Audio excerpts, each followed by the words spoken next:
Abantu bakwaXhoxho bawuzalo lwenkosi uSibiside kaZidweba yaseMbo. Inkosi uSibiside-ke ibuye ibe ngukhokho wabakwaMkhize, Shange, Ngubane, Ngezane, Mdima, amaMpondo oNyawuza, Faku, amaXesibe nezinye nje izibongo zasemaMpondweni. Abantu bakwaXhoxho baphuma kuNomafu kaSibiside obuye abe ngukhokho wabantu bakwaNgubane.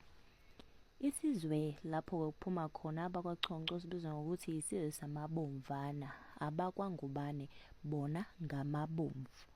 uXhoxho lona okwaqanjwa ngaye isibongo kuthiwa wayeyindodana yenkosi uGambushe kaJalamba yamaBomvana.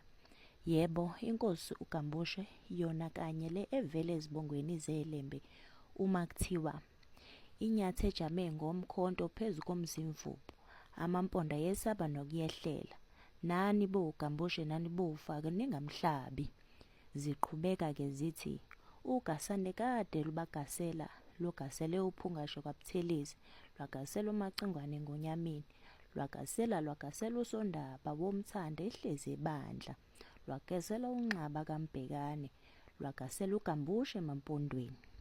Kusobala-ke ukuthi ngesikhathi iLembe lihlanganisa izizwe kwaZulu, amaBomvana ebuswe yinkosi uGambushe, kanti kwaXhosa nokuyilapho kwakuzinze khona amaBomvana kwakubuswa iKumkani uHintsa kaKhawutha, Zanzolo.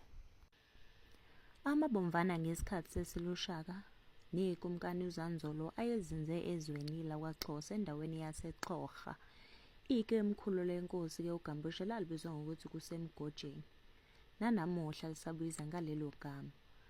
Namuhla-ke kubusa inkosi uVuyani Gwebindlala Chezi, Zwelikhanyile. Ngesikhathi-ke iLembe liphaka impi uba yohlasela amaMpondo, inkosi uFaku nenkosi uGambushe nayo yahlasela nayo. Kwadliwa ichibidolo-ke wezinkomo. uXhoxho-ke lona okwaqanjwa ngaye isibongo kuthiwa wayengenye amadodana enkosi uGambushe yamaBomvana. Wayelamane nentombi uNomusa kaGambushe owagana iKumkani uZanzolo, yazala iKumkani uSarhili, Ntaba. iKumkani-ke uSarhili yiyona eyalandela iKumkani uZanzolo esihlalweni sobukhosi. iKumkani uZanzolo yakhothama ibulawa ngamaNgisi ngonyaka we-1835. iKumkani-ke uZanzolo kuthiwa yabe ikhonze kakhulu inkosi uGambushe, yikho nje yaze yaganwa yindodakazi yenkosi uGambushe uNomusa. Kuthiwa iKumkani uZanzolo yagcina ilinwebileke izwe lamaBomvana kangangokuthi-ke inkosi uGambushe yagcina iqoke inkosana yayo uNtshunqe ukuba abuse enye ingxenye yamaBomvana. Iyona-ke into eyanyanyisa uXhoxho kaGambushe-ke leyo. uXhoxho wagcina ezimbandakanye nomngane wakhe omkhulu uNodada kaNgoza kaMkhubukeli waseBathenjini. Uyise kaNodada-ke uNgoza wayesuke eMnambithi ebalekela iLembe wabheka ikoloni ngenhloso yokuyozibandakanya nabakwabo abathembu benkosi uNgubengcuka, kodwa-ke ngeshwa wagcina engasafikanga kubona ngoba wagcina ebulawe ngamaMpondo enkosi uFaku. Ngenkathi-ke ebulawa wayezinze khona ezweni lamaBomvana ngoba yena nenkosi uGambushe bafike bezwana kakhulu baba ngabahlobo. Umngane kaXhoxho-ke uNodada kaNgoza akumphathanga kahle ukubulawa kukayise ebulawa izihlobo zamaBomvana nokungamaMpondo enkosi. Yingakho-ke nje wagcina enquma ukuziphindelela kwaZulu. Wathatha-ke nomngane wakhe uXhoxho baphikelela kwaZulu bagcina bezinze endaweni yaseMsinga. Bafika eKwaZulu sekubuse iNgonyama uDingane eyababuthele ebuthweni uMkhulutshane.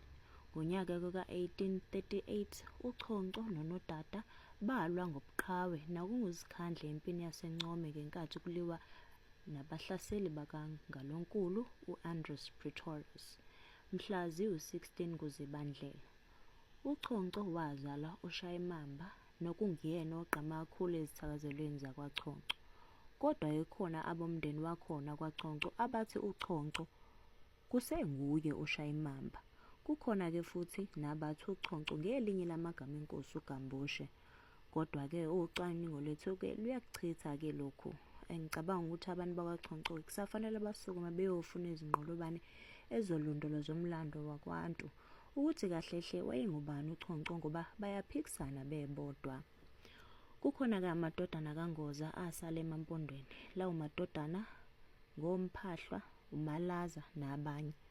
Unodada kaNgoza wazala uMganu owazala uMabizela. uMganu wazala uMvelase wesibili, uMagwagwendlovu, uKamngana nabanye. Ake siwalamanise-ke amadodana kaNgoza